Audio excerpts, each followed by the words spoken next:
Dear students, आज हम class 10th का चैप्टर नंबर 8 ट्रिगोनोमेट्री स्टार्ट करेंगे। और ये ट्रिगोनोमेट्री पढ़ने से पहले सबसे पहले हम लोग देखेंगे ट्रिगोनोमेट्री वर्ड का मीनिंग क्या होता है। और ट्रिगोनोमेट्री वर्ड का मीनिंग जानेंगे, उसके बाद ट्रिगोनोमेट्री का डेफिनेशन जानेंगे, फिर ट्रिगोनोमेट्री से रिलेटेड जितना भी क्लास 10th का फॉर्मूला है वह सब हम लोग देखेंगे। और उसके बाद पूरा फॉर्मूला को आप लोगों को याद कर लेना है। और उसके बाद एनसीईआरटी का हम एक एक क्वेश्चन डील करेंगे इसी चैनल पर। इसलिए आप सबसे रिक्वेस्ट है इस चैनल को सब्सक्राइब कीजिए और अपने दोस्तों के साथ शेयर कीजिए। तो आज हम ट्रिगोनोमेट्री चैप्टर स्टार्ट कर रहे हैं। ट्रिगोनोमेट्री, सबसे पहले इसका हम वर्ड मीनिंग जानेंगे। ट्रिगोनोमेट्री 3 वर्ड से बना है। ट्रिगोनोमेट्री 3 वर्ड से बना है। वह वर्ड है, फर्स्ट वर्ड है ट्राई, दूसरा वर्ड है गोनो और तीसरा वर्ड है matron.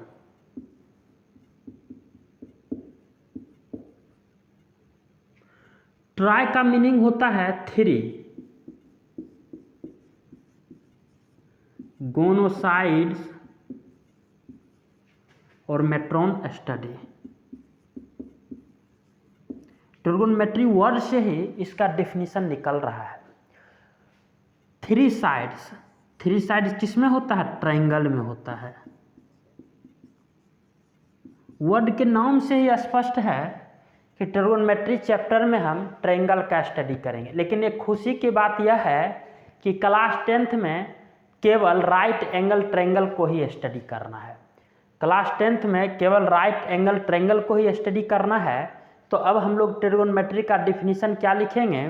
The branch of mathematics in which you study about relationship between angles and side of triangle is called trigonometry. Trigonometry में हम ट्रायंगल के एंगल और साइड के बीच के रिलेशनशिप को स्टडी करते हैं, उसी को हम लोग ट्रिगोनोमेट्री बोलते हैं। तो अब हम लोग इसका डेफिनेशन लिखते हैं। आप लोग ध्यान से देखिए और समझिए। जहाँ भी नहीं समझ में आए कमेंट करके भी आप लोग पूछ सकते हैं। The branch of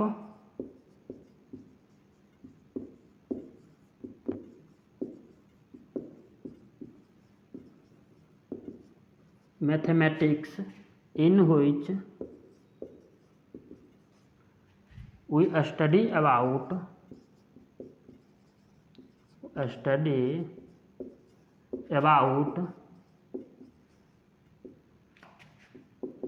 relationship, B by W means between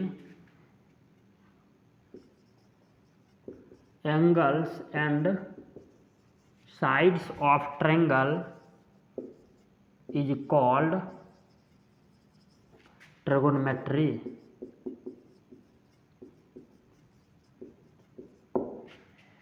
तो डेफिनेशन इसका क्या हो गया?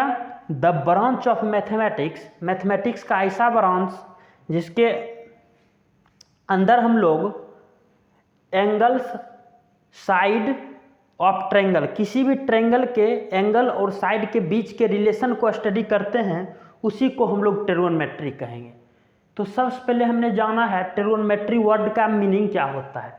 ट्रिगोनोमेट्री 3 वर्ड से बना है, ट्राई प्लस गोनो प्लस मेट्रोन। ट्राई का मतलब 3, गोनो का मतलब साइड्स और मेट्रोन का मतलब स्टडी। 3 साइड से ही निकल रहा है कि ट्रायंगल का बात हो रहा है। तो इसको हमने डिफाइंड भी किया है, the branch of mathematics in which we study about relationship between angles and side of triangle. किसके एंगल और साइड? ट्रायंगल का। यहाँ ट्रायंगल का फिगर बना दिए तो ट्रायंगल इसको पढ़ना है। This is symbol of triangle.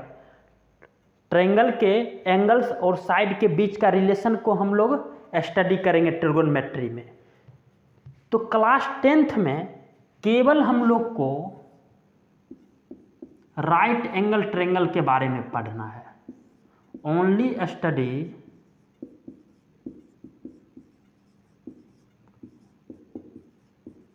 Right angle triangle. Class 10th का सिलेबस केवल राइट एंगल ट्रायंगल है। चैप्टर 8 में जितना भी क्वेश्चन है राइट एंगल ट्रायंगल से एक भी बाहर नहीं है। तो क्लास 10th में 2 ही चैप्टर है ट्रिगोनोमेट्री के, एक चैप्टर नंबर 8 और एक चैप्टर नंबर 9। चैप्टर नंबर 8 हो गया रेशियो और चैप्टर नंबर 9 हो गया हाइट एंड डिस्टेंस, जिसको हम लोग एप्लीकेशन ऑफ ट्रिग्नोमेट्री भी बोलते हैं। तो अब हम लोग देखेंगे राइट एंगल ट्रायंगल क्या है। तो राइट एंगल ट्रायंगल का बहुत ही सिंपल डिफिनीशन है, a triangle having one angle is 90 degree is called right angle triangle. तो इसको आप लोग नोट कीजिए, तो फिर हम लोग आगे बढ़ रहे हैं।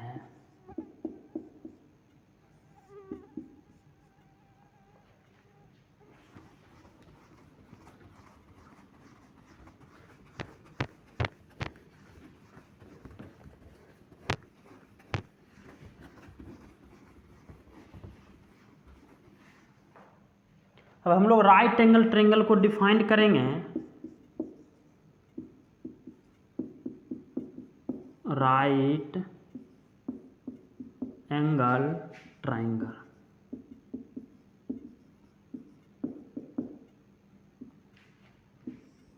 a triangle having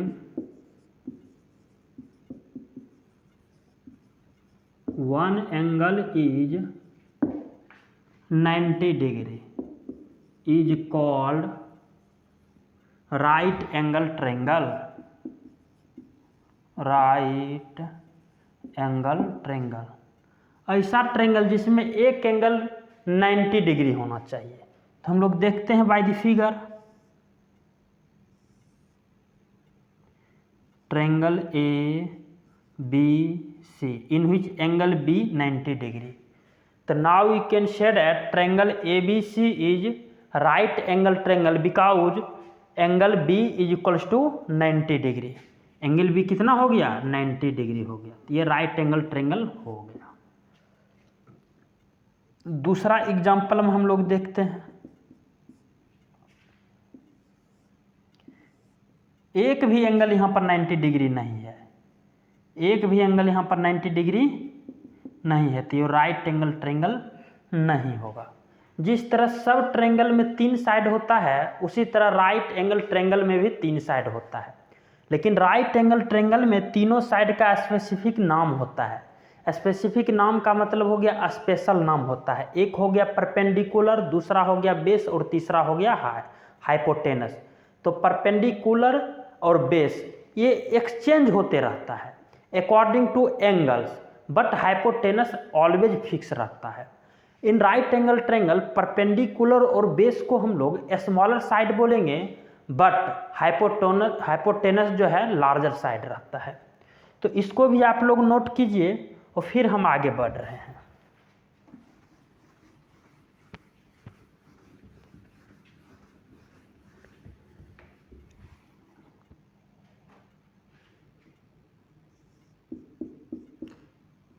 this is figure of right angle triangle PQR। In this figure angle Q is equals to 90 degree। Front side of right angle is called hypotenuse. इसके जस्ट सामने वाला साइड हाइपोटेनस कहलाएगा। PQ P भी हो सकता है या B भी हो सकता है, डेट मीन्स परपेंडिकुलर या base.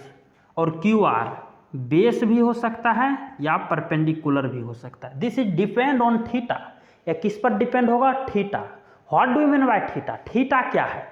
Theta is variable of angle as like X Y Z. जिस तरह एक्स वाई जेड के L M N O P all English alphabet is variable, same as theta is also variable. Theta use किया जाता है angle के लिए।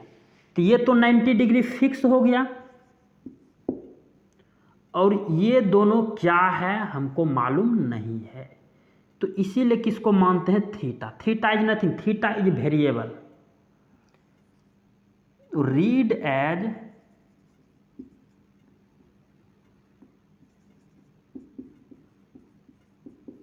Theta. Theta is variable, it is variable, it is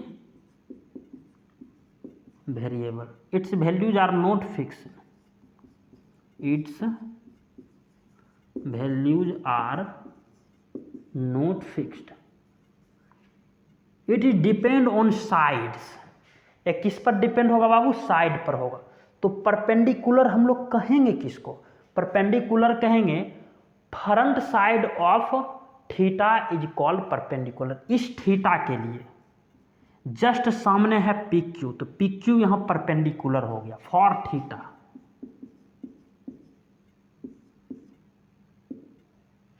perpendicular क्या हो गया, just इसके front side P Q perpendicular हो गया। और परपेंडिकुलर के बाद जो अदर स्मॉलर साइड बचेगा, यानी दूसरा स्मॉलर साइड बचेगा, वह हो जाएगा बेस। तो बेस क्या हो गया, क्यू आर। और hypotenuse is always fix, hypotenuse larger side, तो पी आर हाइपोटेनस का काम करेगा। बट ये थीटा हो गया, ये एंगल भी हमको नहीं मालूम है, तो इसको अल्फा मान लेते हैं। तो अल्फा के फ्रंट साइड क्या हो जाएगा, फॉर अल्फा के लिए, फॉर एंगल अल्फा, इसको अल्फा बोलेंगे, फॉर अल्फा। अल्फा के लिए front side is called perpendicular. Alpha के लिए परपेंडिकुलर क्यू आर हो जाएगा, परपेंडिकुलर क्यू आर हो जाएगा। परपेंडिकुलर के बाद अदर जो स्मॉल साइड बचेगा वह बेस हो जाएगा। तो बेस क्या हो जाएगा, यहाँ पर बेस हो जाएगा other smaller side. Q R के बाद पी क्यू स्मॉल साइड बच रहा है, तो यह बेस हो जाएगा। और hypotenuse is always fixed, P R. तो एक राइट एंगल ट्रायंगल में हम देख रहे हैं एक ही एंगल फिक्स है 90 डिग्री, और ये दोनों एंगल फिक्स नहीं है। क्या होगा हमको मालूम नहीं है। इसको लेट एज लाइक हमने वेरिएबल माना है, एक को थीटा दूसरे को अल्फा। तो थीटा है क्या, रीड एज थीटा। इसको पढ़ने का तरीका है थीटा, केवल थीटा पढ़ेगा, रीड एज नहीं पढ़ना है। ये रीड एज का हिंदी होता है पढ़ने का तरीका, पढ़ने का तरीका इसको केवल थीटा। यह है क्या, इट इज वेरिएबल। और वेरिएबल के वैल्यू जानते हो कि फिक्स्ड नहीं रहता है, its values are not fixed. तो थीटा के लिए परपेंडिकुलर और बेस बदलेगा, अल्फा के लिए भी परपेंडिकुलर और बेस बदलेगा, बट हाइपोटेनस दोनों के लिए ऑलवेज क्या होगा, सेम होगा। Hypotenuse never change, because hypotenuse is larger side of right angle triangle. For theta front side of angle, that means theta is equal perpendicular, just इसके सामने क्या आ रहा है, पी क्यू। तो परपेंडिकुलर पी क्यू। परपेंडिकुलर के बाद दूसरा जो साइड बच गया उसको हम लोग बेस कहेंगे। तो क्यू आर यहाँ पर क्या हो गया, बेस हो गया। और लार्जर साइड ऑलवेज हाइपोटेनस, तो एच और एच हर हमेशा पी आर ही हो रहा है, पी आर और पी आर। बट अल्फा के लिए परपेंडिकुलर ये होगा, बेस ये होगा और हाइपोटेनस ये होगा। आज तो हम ट्रिगोनोमेट्री में ट्रिगोनोमेट्री वर्ड का मीनिंग जाने हैं, ट्रिगोनोमेट्री का डेफिनेशन जाने हैं। अपना क्लास 10th में किस ट्रायंगल का स्टडी करना है, राइट एंगल ट्रायंगल के बारे में जाने हैं, परपेंडिकुलर बेस जाने हैं, थीटा और अल्फा के बारे में जाने हैं। नेक्स्ट वीडियो में हम साइन थीटा का वैल्यू, कॉस थीटा का वैल्यू, कॉट थीटा और इसके जस्ट अपोजिट का जो भी रेशियो है उसको हम पढ़ेंगे। Thank you.